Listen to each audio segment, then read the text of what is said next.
conhece, meu nome é Max. É um prazer estar hoje aqui nesse culto falando a vocês a respeito de Jesus. Nós estamos numa série na nossa igreja, e essa é a terceira semana para quem nos assiste, a primeira vez talvez você em contato com esse vídeo, ou se você está nos visitando pela primeira vez. Falando de Jesus e conhecendo um pouco mais de Jesus. O nosso alvo esse ano é conhecer mais a Deus, e conhecemos a Deus através de Jesus. Falamos já por 2 semanas, essa é a terceira semana, falamos que Jesus é aquele que nos ensina, o grande mestre, Jesus é aquele que nos cura, que foi a semana passada, e hoje nós vamos falar de Jesus é aquele que nos salva. É sempre bem importante a gente falar que salvação, ela precisa ser compreendida no contexto correto das Escrituras. Quando a gente fala de salvação, você precisa ser salvo, você precisa conhecer Jesus. Muita gente não entende o que isso significa.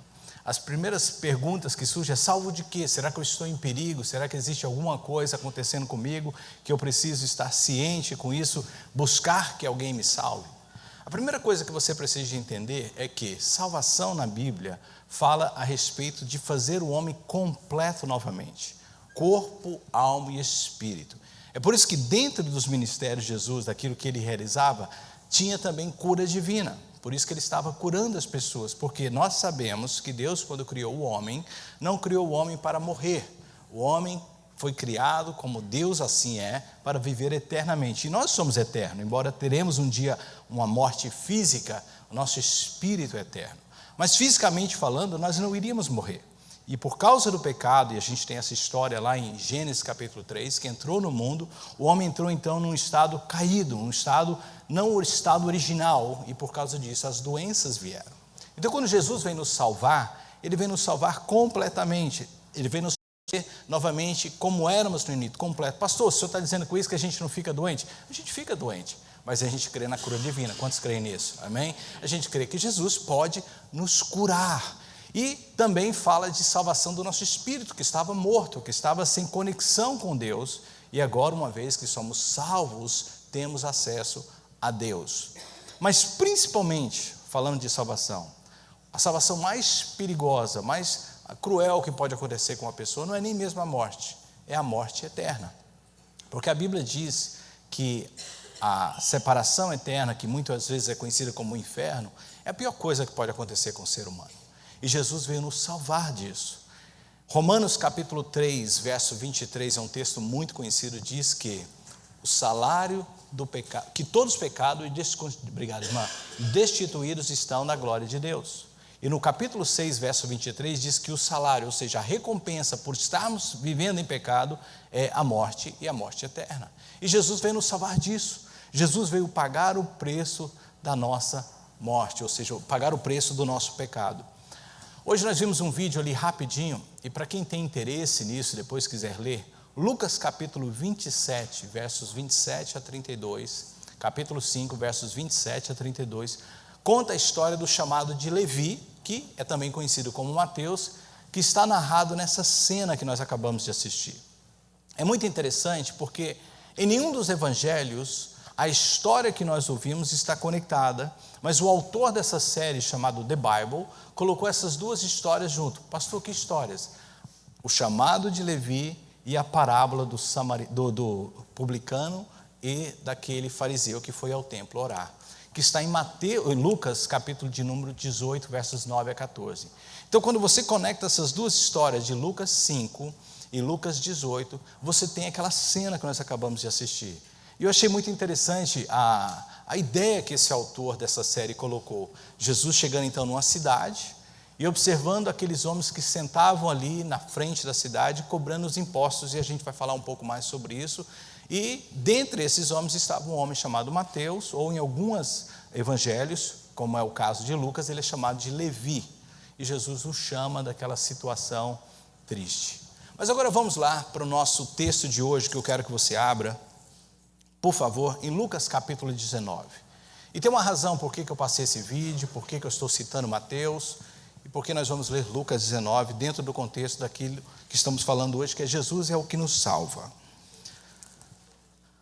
Vamos ler rapidinho, depois a gente volta comentando um pouco mais desse texto. Todos encontraram Lucas 19, verso 1 a 10? Jesus entrou em Jericó, e atravessava a cidade. Havia ali um homem rico chamado Zaqueu, chefe dos publicanos. Ele queria ver quem era Jesus, mas sendo de pequena estatura, não o conseguia por causa da multidão. Assim correu adiante e subiu numa figueira brava para vê-lo, pois Jesus ia passar por ali.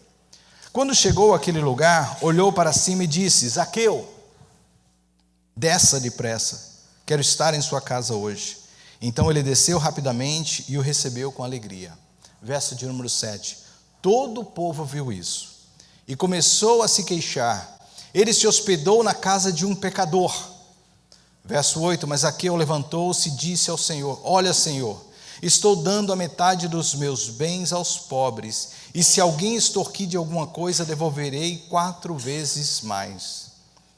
Jesus lhe disse: Hoje houve salvação nesta casa, porque este homem também é filho de Abraão, pois o Filho do Homem veio buscar e salvar o que estava perdido. Vamos todos ler juntos o verso de número 10? Pois o Filho do Homem veio buscar e salvar o que estava perdido. Amém?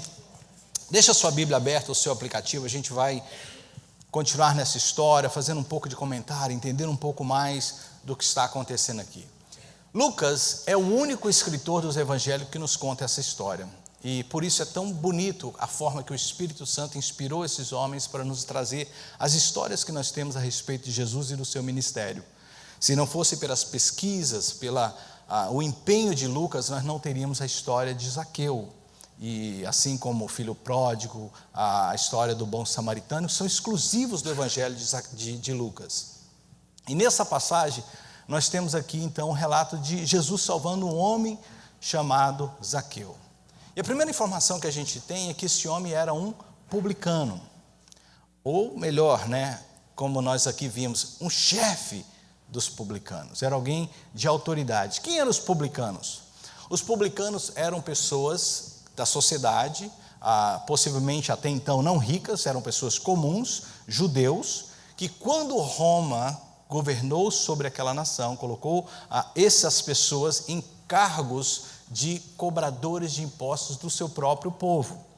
Ou seja, então você imagina uma nação que estava em poder, e aí temos pessoas aqui de diferentes nacionalidades, mas imagina uma nação tomando conta do seu país e colocando pessoas, seus conterrâneos, para cobrar impostos de você para essa nação.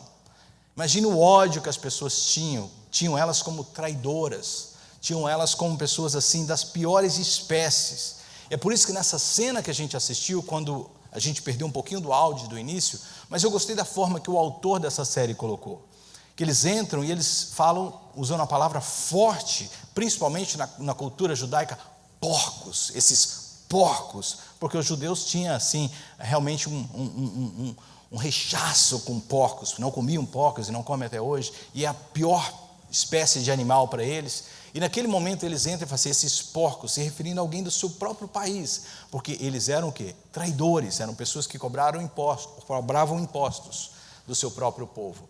Mas não só isso, era comum um publicano cobrar imposto além daquilo que Roma queria, e Roma não se preocupava com isso. Digamos que o imposto era de 10 denários, e um denário era o que um trabalhador fazia num dia de trabalho, e o imposto era de 10 denários. Se ele cobrasse 12, ele ficava com 2. Ou seja, quanto mais ele cobrasse das pessoas, e eles tinham ali a autoridade de Roma, tinham soldados a serviço deles, eles tinham empregados, mais ricos eles ficavam. Então dá para imaginar o ódio que as pessoas tinham dessas pessoas. Eram pessoas altamente rejeitadas na sociedade em que viviam.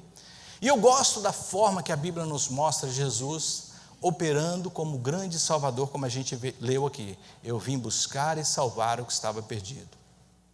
Eu acho que propositalmente o Espírito Santo colocou aqui para nós relatos de salvação de pessoas que, na mente das pessoas que estavam recebendo primeiramente esse evangelho, era impossível de ser salvas.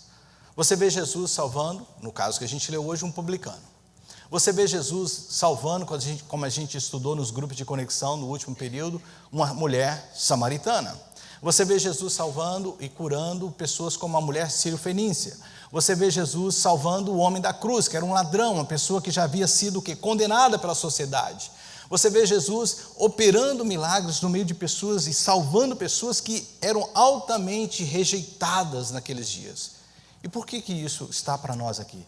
Para mostrar que não existe uma pessoa que Jesus não pode salvar.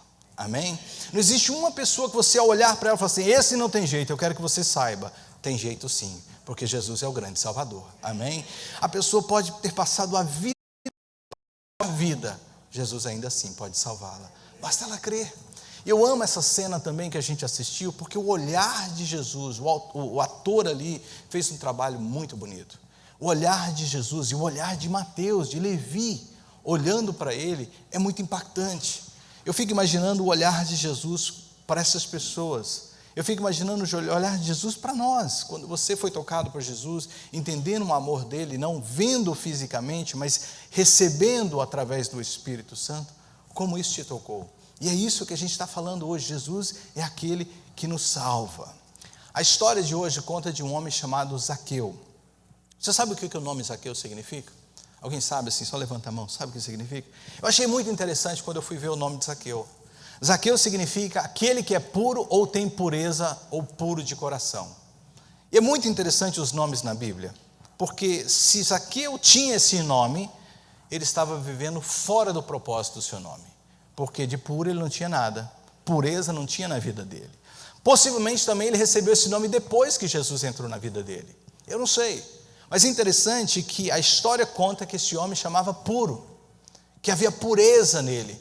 Ou ele tinha um nome e não estava exercendo a sua função, e Jesus penetrou no seu coração e falou assim: esse homem é puro, esse homem precisa ser salvo. Mesmo vivendo em pecado, Jesus já te conhecia. Quantos podem dizer amém? Mesmo vivendo naquele mundo que você vivia, Jesus já sabe quem você é. E eu gosto dessa história porque, por isso que eu resolvi colocar a história de Mateus antes, porque tanto está nos evangelhos a salvação de Mateus antes, porque me dá a ideia de por que Zaqueu querer ir ver Jesus. É bem possível que os rumores da conversão, da salvação de Mateus ou de Levi, havia chegado no ouvido de Zaqueu. E é bem possível então que Zaqueu, ao ouvir falar que Jesus estava chegando em Jericó, e para nós que fomos em Israel, nós fomos nessa cidade. Jericó hoje está dominada numa região pelos palestinos, é uma região muito mais pobre, muito mais precária do que está Israel. E nós fomos na cidade onde tradicionalmente se crê que uma árvore que está lá no meio da cidade é a árvore que Zaqueu subiu. Os guias mais especiais ou mais experientes dizem que não, essa árvore não é a mesma, mas ela é tão velha quanto a árvore dos dias de Jesus. E dá para a gente ter uma ideia, uma noção de como era a árvore que é citada na Bíblia como figueira brava. Eu achei muito linda a experiência de Israel e estar em Jericó. E Jericó, para quem conhece um pouco de história bíblica, sabe que é a primeira cidade conquistada pelos israelitas quando eles chegaram na terra, quando as muralhas de Jericó caem. Quantos conhecem a história, não é verdade? Então é uma história marcante, uma cidade muito importante. E Jesus então vai nessa cidade e esse homem vive lá. E o texto diz então que ele quer ver Jesus, e acredito eu que por causa da conversão de Mateus, chamou a atenção. Eu acho que ele pensou assim: o que esse homem tem, que um homem na situação que eu estou, rico, com poder, com certas influências e regalias nesse reino, vai abandonar tudo isso para seguir esse homem? Eu quero ver o que esse homem tem. Então, possivelmente, ele foi lá interessado, não para saber ou querer se converter, ou querer interessar em seguir Jesus, mas para saber o que esse homem tem que as pessoas estão seguindo a ele. E sabe uma coisa? Curiosidade é bom, amém? É bom você estar aqui hoje. E sabe, alguns estão aqui hoje porque foram convidados, e eu gosto disso, eu vou lá ver como que é. E nessa curiosidade Jesus nos pega, amém? E nessa curiosidade eu também vim aqui, eu era católico, apostólico, românico, frequentante, e eu me lembro que eu queria um lugar para rezar com a minha esposa, era minha noiva, e a gente veio ver como que era, e a gente ficou, vai fazer 28 anos, então Jesus ele gosta de pessoas curiosas, amém, pelas pessoas curiosas, porque quando a gente olha para ele, a gente é atraído por ele, e diz que Zaqueu foi, e diz o texto que ele tinha e perdoe-me da colocação que eu vou colocar, no contexto que ele estava vivendo, um problema. Qual era o problema? Ele tinha baixa estatura. Preste atenção, ser baixo não é um problema. Mas no contexto que ele estava vivendo, ser baixo era um problema. Às vezes, há momentos que ser alto é um problema. E às vezes ser baixo é bom. Quanto sabe o que eu estou falando? Eu fiz uma viagem uma vez, no banco de trás de um Fusca com 4 amigos. E ali ser alto com essas canelas compridas que eu tenho foi um problema. E o meu amigo que era pequenininho estava confortável, ele até cruzava as perninhas dele. Então, há momentos que ser alto é um problema, ficou claro isso? E há momentos que ser baixo é um problema. Então, no contexto que ele estava vivendo era um problema. Por quê? Porque havia a multidão. E as pessoas cercavam Jesus e ele queria ver quem esse homem era. Mas só que Zaqueu tinha uma coisa muito interessante. Zaqueu era determinado. Diga comigo, Zaqueu era determinado. Se você quer alguma coisa na sua vida, você precisa ser determinado. Zaqueu não permitiu que o seu problema naquele contexto fosse um empecilho. Ele correu e pensou, pronto, por onde é que Jesus deve passar? Eu acredito, porque as cidades eram bem simples, haviam pequenas casas e a vila era muito simples. Quem foi lá e viu a arqueologia do local, havia geralmente uma rua principal. Então não é que Zaqueu adivinhou onde Jesus ia passar. Possivelmente só tinha uma rua para Jesus passar. E o resto eram pequenas, estreitas vielas. Então ele falou, ele vai passar por aqui. E ele correu na frente, subiu numa árvore e ficou aguardando Jesus passar por ali. Então, Zaqueu era um homem determinado, ciente do que queria. O texto diz que ele era um homem rico, muito rico. E como eu já expliquei para vocês, possivelmente adquiriu a sua riqueza de forma ilícita. Imagina o ódio que as pessoas tinham dele. O texto diz claramente que havia ali um chefe dos publicanos e ele era muito rico, era um homem rico, de posses. Bem, Jesus chega naquela cidade, passa por ali, começa a andar, e eu não sei porquê, se é uma revelação do Espírito Santo, se foi Mateus que contou para ele, eu não sei porque, como ele era chefe dos cobradores de impostos, possivelmente Mateus o conhecia. E é bom a gente contextualizar isso e pensar um pouco sobre isso, porque pode ter sido uma revelação divina, pode ter sido a fama desse homem, ou pode ter sido Mateus ali atrás de Jesus, pensando, Jesus, a gente está andando, olha para frente, olha, estão me acompanhando? Olha lá, está vendo aquela árvore lá? Estou vendo, olha aquele maluco lá em cima. Esse é Jesus na minha linguagem de hoje, tá? Aquele Jesus, olha aquele maluco lá. Jesus olhou, quem é esse? Esse é Zaqueu, eu conheço ele é o chefe dos publicanos dessa cidade, olha ele lá. Jesus, ai que interessante, ele está curioso para me ver, né?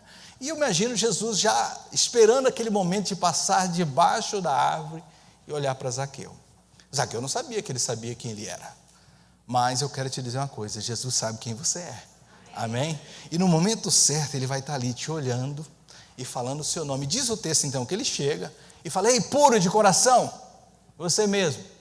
Mas Zaqueu olha assim, quem, eu? Desce daí, porque hoje eu quero ir para a sua casa. Eu gosto daquela música, né, que a gente cantou muito, eu acho que a gente precisa de cantar de novo, né, aquela história, como Zaqueu, eu quero subir o mais alto que eu puder, eu quero te ver, Senhor. E eu acho linda essa história, porque entra na minha casa, entra na minha vida, né, aquela história, toca na minha vida, mexe com a minha estrutura, é linda essa canção. E foi muito inspirada realmente para nos tocar, porque Jesus, quando ele entra na sua vida, ele mexe com a sua estrutura, ele mexe com a sua vida, ele transforma todo o seu ser. E o texto diz claramente que naquele momento, no capítulo 5, Jesus chega debaixo da árvore e diz, Zaqueu, desça depressa. Qual foi a atitude de Zaqueu? Diz que, olha o texto aí, então desceu o quê? Lentamente, pensando se ia, desceu e o quê? Rapidamente. É interessante, para quem não estava procurando Jesus, ele até gostou da história, né? Talvez ele não pensou na hora que aquilo ia mudar a vida dele. Talvez ele pensou que isso ia trazer um pouco mais de fama para ele. Talvez ele pensou que aquilo traria um pouco mais de status para ele.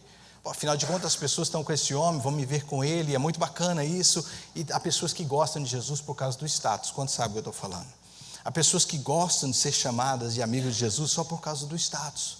Há pessoas que eu já ouvi dizer por aí, não é aqui, que chega no lugar para pedir emprego e fala assim: olha, eu sou crente. Quando você já ouviu falar isso?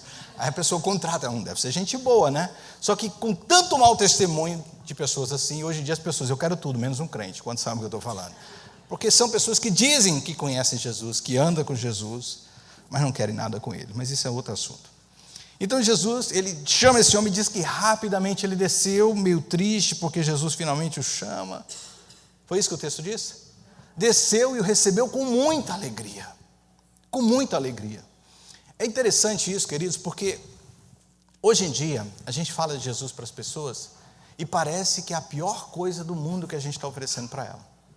A gente fala assim: você conhece Jesus? Não. Você precisa aceitar Jesus. A pessoa, falta falar para trás de mim Satanás, sabe? Para a gente. Porque elas fecham o coração.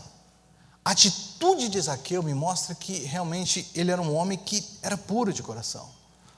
Aí eu entro numa questão que eu não sei explicar, queridos, as pessoas porque a gente acha que nós escolhemos a Deus, mas a Bíblia diz que Ele nos escolheu, nós ainda estando em nossos pecados. Eu não sei te explicar, mas parece que lá no mundo espiritual Jesus sabe quem tem a marca, que Ele vai olhar assim e falar assim: você, vem cá, esse é o seu dia, essa é a sua hora. E as pessoas atendem. Jesus diz que as suas ovelhas conhecem a sua voz. É por isso que eu não me preocupo em pregar mensagens e fazer um apelo e as pessoas não se salvarem. Eu não fico triste. Foi a época que eu pensava assim: minha mensagem foi um fracasso, ninguém aceitou Jesus, porque eu não prego bem. Não, quem convence é o Espírito Santo, e quem é de Jesus conhece a voz dele e sabe o que ele está chamando, amém? E no momento certo a pessoa vai aceitar, ela vai dizer: olha, é o meu dia. Eu não posso dizer quando é, por isso continuo a pregar. Não sei quem é, por isso eu continuo a pregar. Mas eu sei que quem é de Jesus conhece a sua voz. E quando ouve Jesus falar: quero entrar na sua vida, com alegria, rapidamente o recebe. Quantos podem dizer amém? Mas existe um problema, queridos. Nem todo mundo gosta quando você faz isso. Existe a multidão. Diga comigo: existe a multidão. Existem pessoas que não gostam de te ver tomando o caminho certo na sua vida. Eu me lembro quando eu comecei a pregar, eu consegui trazer para Jesus uma pessoa que trabalhava comigo. E mais tarde, quem realmente foi assim fervorosamente tocada foi a sua esposa. A minha esposa vai se lembrar de quem é. E o marido, sabe como que é, homem mais durão, foi ali demorando, mas a esposa ficou firme. Mas quando a família no Brasil ficou sabendo que eles estavam andando com os crentes, multidão, ficaram furiosos. Falou: vocês vão ser deserdados pela família se vocês se tornarem crentes. Aí o que aconteceu? Os dois deram mais ouvido à multidão, mais ouvido às pessoas, do que para o ardor que estava no coração deles. E naquela ocasião, e eu oro que hoje tenham voltado, largaram Jesus. Porque a multidão sempre vai nos criticar quando você recebe Jesus. Olha o que o texto diz: todo o povo viu isso e começou a se queixar. Pessoas para queixar de você tomar o caminho certo. Quando você estava indo lá para o bar, quando você estava se drogando, quando você estava se prostituindo, quando você tinha gente te aplaudindo. Mas quando você toma o caminho da verdade, as pessoas irão te criticar, irão questionar. E ali começaram a criticar e questionar. Ele se hospedou na casa de um pecador. É claro que a crítica era para Jesus, mas atingia Zaqueu. É claro que a crítica era num contexto que ele estava se assentando com pessoas dessa classe, Jesus, no caso. Mas atingia Zaqueu. Zaqueu também poderia ter se sentido: realmente, não cabe a mim estar com ele, não cabe a mim ser parte dele. E ali se afastar. Mas graças a Deus ele não deu ouvidos para a multidão, amém? As pessoas nunca irão entender Jesus salvando neste mundo. As pessoas nunca vão entender o amor de Deus. Porque, como diz o apóstolo Paulo, o amor de Deus é loucura. Olha o que esse texto diz, 1 Coríntios 1,18. Pois a mensagem da cruz é o quê? Loucura para os que estão perecendo, mas para nós que estamos sendo salvos é o poder de Deus. A salvação que Jesus dá é loucura para as pessoas. As pessoas não vão entender como é que Jesus pode estar se associando com pessoas como nós. É por isso que o apóstolo Paulo, quando pensa sobre isso, quando o apóstolo Paulo idealiza essa ideia aí que o Espírito Santo colocou no seu coração, ele fala assim: como pode Deus me salvar? Pense no apóstolo Paulo, um homem que, embora pensando que estava fazendo a coisa certa, cometeu crimes. Ele apedrejava as pessoas, ou permitia que as pessoas fossem apedrejadas em nome de Deus, que é o caso de Estevão. Diz o texto claramente que ele segurou as vestes das pessoas que apedrejavam Estevão. Ele era um homem que levava para a cadeia, prisões, homens, mulheres e possivelmente crianças que estavam seguindo o caminho de Jesus, que de acordo com eles era algo que era uma seita, que não poderia ser aceita, e essas pessoas precisavam ser exterminadas. Mas quando Jesus o encontra no caminho de Damasco, e ele entende quem Jesus é, porque diz para ele: Saulo, Saulo, por que me persegues? Ele diz: Senhor, quem és tu? Ele diz: eu sou o Cristo, a quem tu persegues. E ele sabia que ele estava perseguindo a igreja. Ele sabia que ele estava perseguindo alguns que estavam andando com Jesus. Mas Jesus falou: vocês, quando persegue a eles, persegue a mim. O que é uma boa mensagem para nós, amém? Porque quando você está com Jesus e alguém está te perseguindo, significa que está perseguindo a Jesus, amém? Então a nossa segurança está em Cristo. Quantos podem dizer amém? Isso é maravilhoso. Então naquele momento Paulo entendeu. E depois, mais tarde, ele falou: mas como pode Deus me amar depois de tudo que eu fiz? Como pode Deus me perdoar depois de tudo que eu já realizei? O amor de Deus na cruz é uma loucura para quem não entende. E essas pessoas aqui não entendiam. E Zaqueu ali estava dentro dessa história pensando: o que está acontecendo aqui? Por que ele convidou a mim para estar com ele? Por que ele recebeu a mim, quer estar comigo? Por tantas casas nessa cidade e logo a minha casa. Sabe, eu costumo dizer que Jesus gosta de desafios. Ele gosta de pegar esses mais difíceis. Quantos tem alguém na sua família que você pensa assim: esse está difícil? Levanta a mão sim, só pensa nele agora, só levanta a mão. É esse que Jesus gosta. Porque quando Jesus pegar esse, sabe, alguns estão sorrindo porque Jesus vai pegar eles. Sabe, quando Jesus pegar, eu me lembro, contar um pouquinho da minha história. Eu era tão turrão, mas tão turrão, mas tão turrão. Pensa aí, dobra um pouquinho mais, que eu era mais que isso. Eu tinha uma dificuldade tremenda com choro. Por quê? Eu passei por um trauma na minha vida. E esse trauma me trouxe uma dor muito grande, ao qual eu prometi que eu nunca mais ia chorar. E antes que eu chorasse, eu faria as pessoas chorarem. Eu era ruim, mas ruim que você pensar. E então eu carregava isso dentro de mim. E quando eu vinha para a igreja, a gente veio, como eu disse para vocês, pensando que era uma igreja católica, querendo um lugar. A minha esposa, mais sensível, começou a sentir a presença de Deus nesse lugar. Porque a presença de Deus sempre esteve aqui. Amém? E sempre estará aqui. Amém? Não é por pessoa, a presença de Deus está onde 2 ou 3 se reúnem no nome do Senhor. E a presença de Deus estava aqui. E ela chorava muito nos cultos. E aquilo me incomodava. Me incomodava muito. E quando chegava no carro, eu falei: por que você estava chorando? Olha o grosso. E ela: não sei. Eu falei: então não chora. Ela: não sei, é algo que eu não sei te explicar. Eu falei: para de chorar, senão vão pensar que você é infeliz vivendo comigo. Olha que grosseria. Aí vinha de novo para o culto, ela chorava. Falou: se você chorar mais, eu não volto aqui. Guess what? No dia que Jesus me pegou, eu não chorava, eu babava. Eu tremia tudo. Aquele choro contido de anos na minha vida derramou-se quando Jesus me encontrou, sabe? Jesus gosta desses. Então pega essa pessoa que está do teu lado, que é meio durão, e fala assim: aguarda que Jesus vai te pegar. Eu gosto de fazer isso. No momento certo, Jesus toca essas pessoas. Então Paulo não entendia. Zaqueu pensava: por que eu? Porque Zaqueu, a salvação sua nessa cidade vai ser marcante. Eu poderia salvar qualquer um, mas eu quero mostrar o quão o amor de Deus é grande, o quão poderoso é o amor de Deus, o quão inigualável é o amor de Deus. É uma loucura, Ele pode salvar o pior dos pecadores. E nesse caso, era um publicano, ou chefe dos publicanos. Continuando o texto, verso 8, Zaqueu então levanta-se, quando Jesus já então está na sua casa, e diz para Jesus: Senhor, olha, Senhor, estou dando a metade dos meus bens aos pobres, e se alguém extorquir alguma coisa, devolverei 4 vezes mais. Essa passagem é uma passagem muito importante para a gente entender a salvação que estava acontecendo aqui. Porque diz o ditado que se você quer saber se uma pessoa de fato se interessa por Deus, olha a conta bancária dela. Por que eles dizem isso? Porque vocês, geralmente, todos nós investimos mais do nosso tempo, do nosso tesouro e do nosso talento naquilo que interessa para nós e que é importante para nós. Então essa história de que, Deus, eu amo a Deus, mas não toca no meu bolso, é algo complicado. Por quê? Porque Jesus disse que o dinheiro é um Deus. Você sabia disso? A Bíblia diz que o dinheiro é um Deus que na ocasião era chamado de Mamon. E ninguém poderia servir a Deus e ao dinheiro.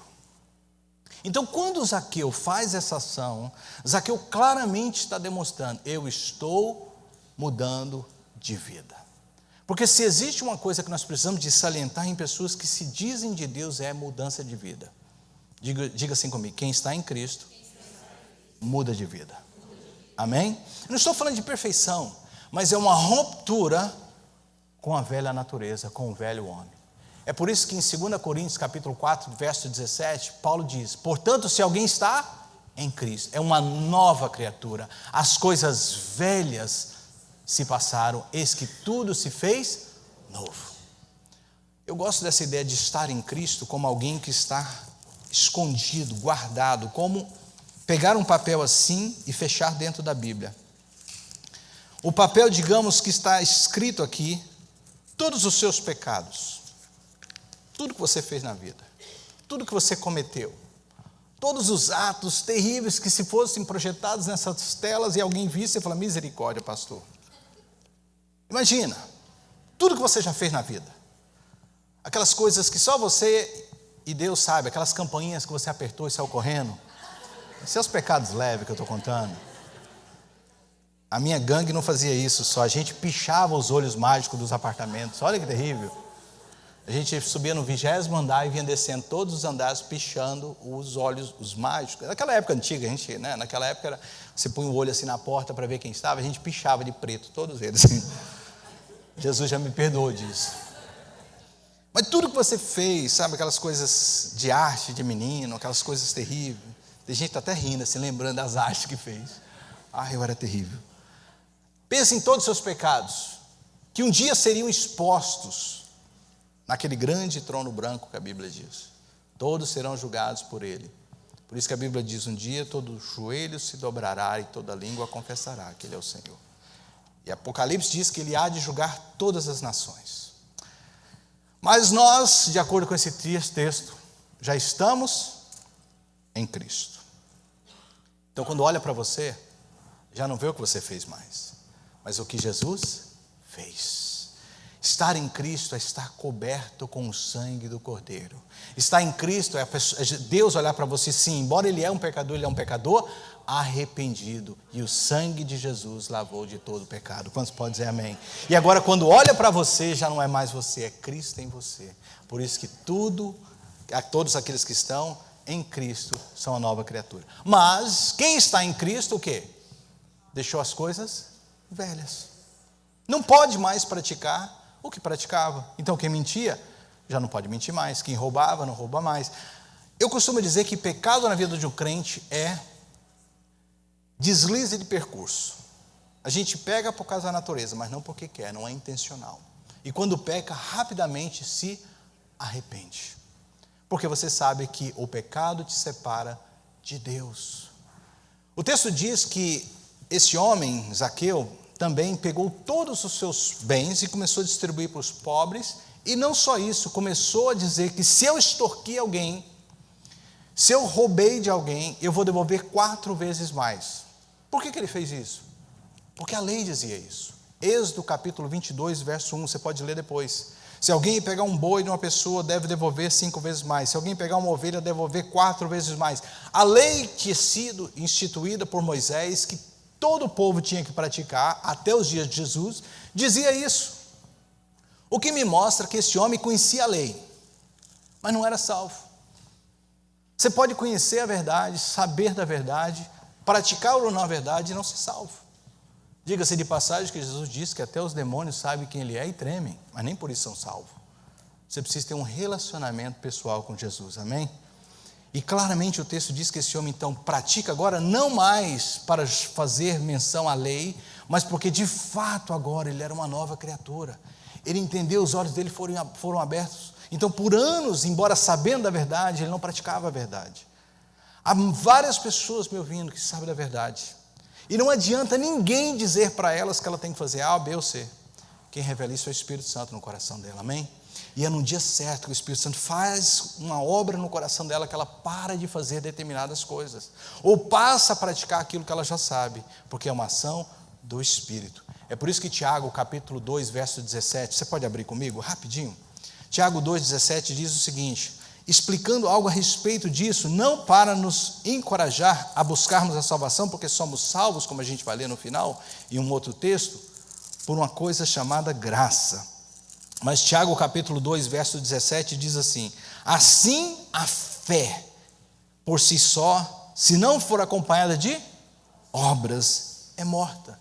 Ou seja, a fé sem obras é morta. Naquele momento que Jesus olha para Zaqueu, ele vê o quê? Uma mudança em Zaqueu. E automaticamente Jesus então profere as últimas palavras do que a gente leu hoje. Jesus diz, hoje entrou o quê? Salvação nessa casa, porque eu estou vendo a fé que este homem está colocando em mim sendo acompanhado de obras. As pessoas claramente estão vendo este homem agora uma nova criatura, esse homem abandonando as coisas que ele praticava, esse homem disposto a abrir mão daquilo que muitos se apegam com muita veemência, com muita força, que é o dinheiro.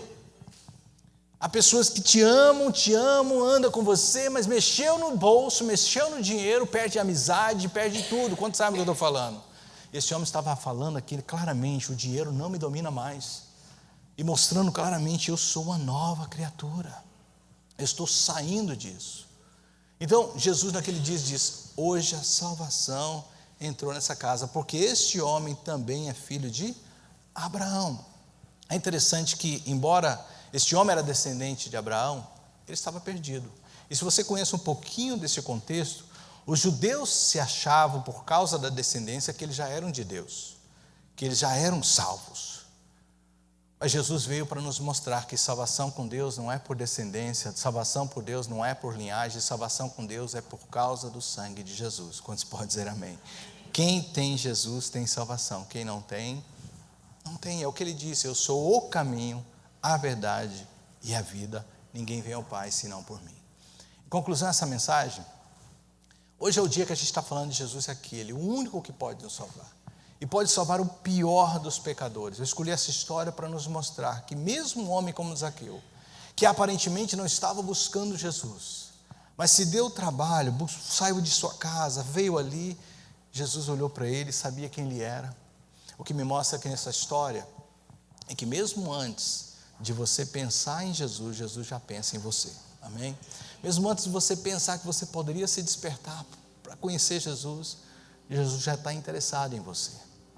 Ele já sabe você, já sabe o seu nome, já sabe exatamente quem você é, e mesmo com a vida que você está, pense nisso, a vida que você vive agora.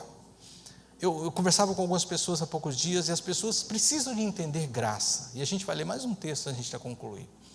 Graça, queridos, é presente, não é por merecimento, é presente. Quando você dá um presente para alguém por merecimento, não é um presente, é um prêmio, é uma recompensa, é alguma coisa. Mas quando você dá sem que a pessoa necessariamente mereça, mas você dá, porque você quer dar um presente, é graça. Ela não merece, mas você deu. É aquele presente que você deu para o seu marido esses dias agora, do Valentine, sabe? Sabe o que eu estou falando? Foi lá e comprou. As mulheres, algumas entenderam. Você deu, não merece, mas eu vou dar porque é Valentine's. Não me deu uma flor o ano inteiro. Hoje vem com a flor. Sabe essa coisa? Aí você, aqui também, infeliz. É isso, graça. Você dá sem merecer. Isso é o que Jesus veio nos dar. E é muito interessante, voltando a isso, Jesus está interessado em entrar na sua vida do jeito que ela está. E eu quero falar com algumas pessoas aqui. Às vezes você fala de Jesus para alguém, eu convido essas pessoas para entregar o coração para Jesus, elas até entregam, e elas têm uma dificuldade de entender graça. Elas acham que elas precisam de arrumar a vida delas. Jesus não olhou para Zaqueu e disse assim, Zaqueu, eu vou para a sua casa, Mas vai lá dar uma arrumadinha primeiro, porque sabe como é que é, eu sou santo, vou entrar na sua casa. Vai lá, coloca uns panos melhores, esconde aquelas bebidas, sabe o que eu estou falando? As coisas que estão lá na sua casa, não dá para entrar desse jeito. Jesus entra na casa do jeito que está, quando pode dizer amém. Mas só que ele não vai deixar a casa do jeito que está. Quando ele entrar, a mudança vai vir, amém? Mas ele entra do jeito que está, da maneira que está, como está, ele quer entrar. E você está olhando na minha vida, sim, na sua vida. Efésios capítulo 2, vamos ler comigo. Porque salvação é graça de Deus. Salvação é um presente de Deus. Você que está me assistindo, me acompanha nessa leitura, a gente já está concluindo. Paulo falando aos Efésios, reconhecendo o dom gratuito de Deus através da cruz de Cristo, diz,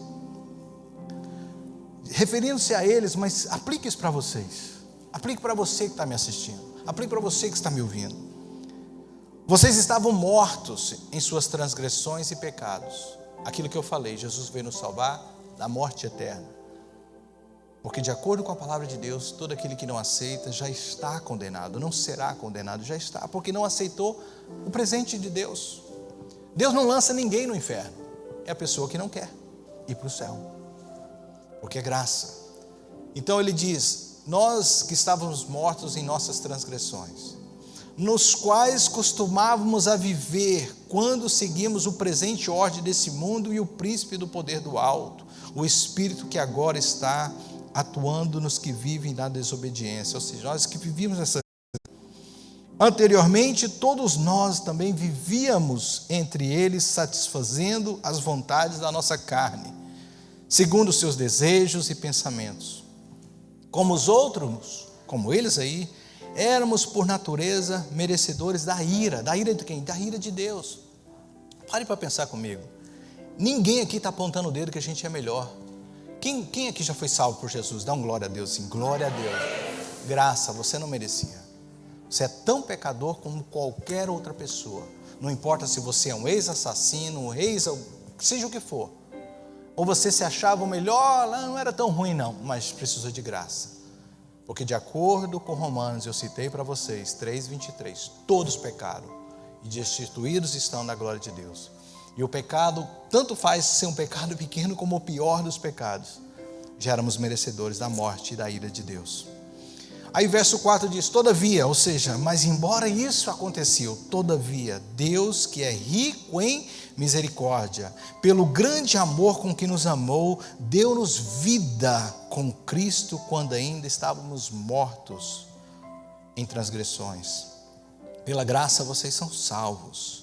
Deus nos ressuscitou com Cristo e com Ele nos fez assentar nos lugares celestiais, em Cristo Jesus, para mostrar nas eras que hão de vir a incomparável riqueza de sua graça, demonstrada em sua bondade para conosco em Cristo Jesus. Verso 8, eu quero que todos prestem atenção. Pois vocês são salvos pela graça, por meio da fé. Isto não vem de vocês, é dom, é presente de Deus. Não vem de obras para que ninguém se glorie, ou seja, não há nada que você possa fazer para alcançar a sua salvação, a não ser crer. Porque somos criação de Deus, porque não são por obra para que ninguém se glorie, porque somos criação de Deus, realizada em Cristo Jesus, para fazermos boas obras, as quais Deus preparou antes para nós praticarmos. Eu concluo dizendo o seguinte: salvação é um mérito totalmente de Deus. Santificação, que é um outro processo, que é de separar dia a dia daquilo que nós éramos, é um processo do Espírito Santo, da palavra e de vocês. Mas salvação é totalmente Deus. É o Espírito Santo tocando o coração do homem, dizendo para ele: olha, eu estou aqui, eu quero entrar na sua casa, eu quero entrar na sua vida, do jeito que está. Eu olhei para você e estou te chamando. Feche os seus olhos, curva a sua cabeça. Você que está me assistindo, essa é a mensagem que Jesus quer falar com você hoje. Talvez você, como Zaqueu, veio a este lugar ou está me assistindo, você ficou interessado em saber mais a respeito de Jesus. Você ouviu falar como Zaqueu possivelmente ouviu falar. E talvez esse canal de TV, esse vídeo que chega até você, hoje essa igreja é a sua figueira brava que você subiu. E você não esperava, você não sabia o que ia acontecer. Mas Jesus parou hoje para olhar para você. E você sabe que o Espírito Santo está falando com você. Você, assim como Zaqueu, se acha merecedor de qualquer presente. Talvez você tenha tido uma vida que você fala assim, isso não é para mim, é tanta coisa errada na minha vida. Zaqueu também. Mas Jesus diz, do jeito que você está, dessa maneira, eu quero entrar na sua vida. Eu quero que você me receba. Zaqueu, eu quero ir para a sua casa. A pergunta para você é, você vai me levar ou não? Jesus está interessado em entrar na sua vida. Na sua casa quer dizer entrar na sua vida. Você vai levar ou não? Você vai permitir que Jesus venha com você? Ou você fala, não, hoje não. É possível que você venha ter outras chances, eu não sei. Mas a verdade é que a vida é incerta. E pode ser que ao sairmos daqui a gente não tenha uma segunda chance. E porque este é o tempo que eu tenho certeza que você está me ouvindo, eu quero te dar essa oportunidade. Todos de olhos fechados, ninguém andando, ninguém conversando. Peço até que os diáconos agora que estão mais atrás fechem os olhos. Só eu vou olhar. Se você quer dizer, Jesus, eu preciso de Ti. Eu sei que a minha vida do jeito que está, como diz Zaqueu, eu sou pecador. Não sou digno, mas eu estou ouvindo a Sua voz. E eu quero te convidar para entrar na minha vida. Eu quero te dar acesso à minha casa, à minha vida como está. E eu quero te dizer, Espírito Santo, trabalhe em mim então. Muda-me como mudou Zaqueu, faça-me abandonar a vida que eu estou vivendo. Se você está sério com isso, eu queria que você levantasse a sua mão bem alto. Eu vejo a sua mão, querido. Eu vejo a sua mão, eu vejo a sua mão. Alguém diz, eu vejo a sua mão. Irmãos, algo tremendo, eu estou vendo homens fazendo isso. Homens. E alguns deles pela primeira vez fazendo isso. Porque Jesus está falando com você hoje, eu quero entrar na sua vida. E só eu posso te mudar. Só eu posso te alcançar. Só eu posso fazer a mudança que você tanto quer. Que a sua esposa tanto te pede, que os seus filhos tanto gostariam de ver em você. Só eu conseguirei fazer de você o homem que eu idealizei. Eu sei o seu nome, Zaqueu, puro de coração. Eu te conheço e sei quem você é. E embora você não está vivendo isso, eu posso fazer de você alguém puro de coração. Alguns de vocês precisam me procurar depois, porque eu quero te ajudar a caminhar com Cristo. Eu quero te ajudar a conhecer Jesus. E saiba de uma coisa, queridos. A história de Zaqueu não parou ali. E a sua história não vai parar aqui. O Deus que começou a boa obra em você vai aperfeiçoar. E assim como Saulo se tornou Paulo, assim como Pedro, um covarde, se tornou um dos maiores discípulos, assim como Jesus fez com milhares e milhares de pessoas, fez com a minha vida, Ele vai fazer com você também.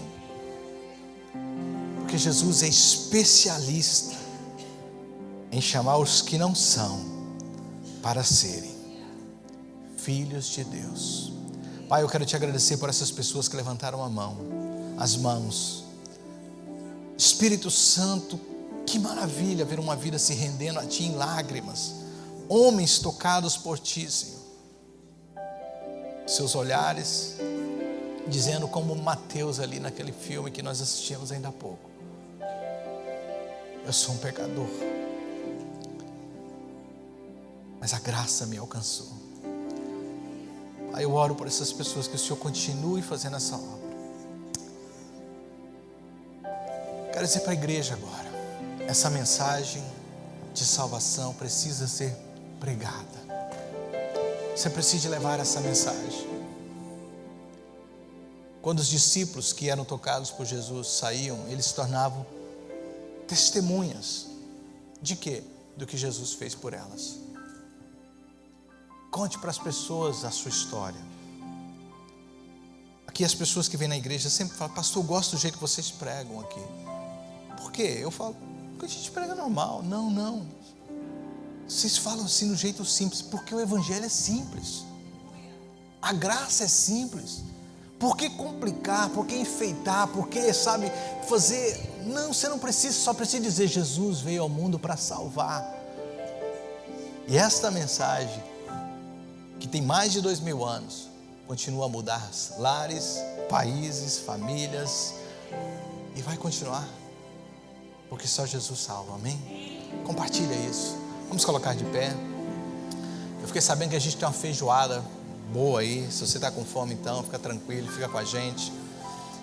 Eu vou deixar esse lugar aberto para alguns de vocês virem gastar um tempo com Jesus, se você quiser. Alguns de nós vamos estar aqui. Se você precisar de oração, a gente ora com você. Aqueles que nos visitaram pela primeira vez, ou aquela família que eu falei com vocês ali, obrigado pela primeira vez aqui, você. Deus te abençoe, viu? Eu sabia que você é filho de pastor, né? Amém. Deus abençoe sua família, querido. Obrigado pelos pastores, homens e mulheres que estão pregando o evangelho. E sinta-se à vontade de ficar com a gente, compartilhar esse momento de comunhão, amém? Levanta as suas mãos, deixa eu orar para você. Quem abençoa Jesus, eu só quero ser um canal de bênção na sua vida. E que Deus continue realmente usando a gente para ser de bênção nessa nação, nessa cidade, e para aqueles que estão nos visitando, passando por nós. Que a graça do nosso Senhor Deus, o amor do Pai e a comunhão com o Espírito Santo esteja sobre todos nós. Deus abençoe. Você que aceitou Jesus, guarda isso no seu coração. Esse foi um dia muito especial para você, amém? Vamos aplaudir ao Senhor. Até a semana que vem, em nome de Jesus.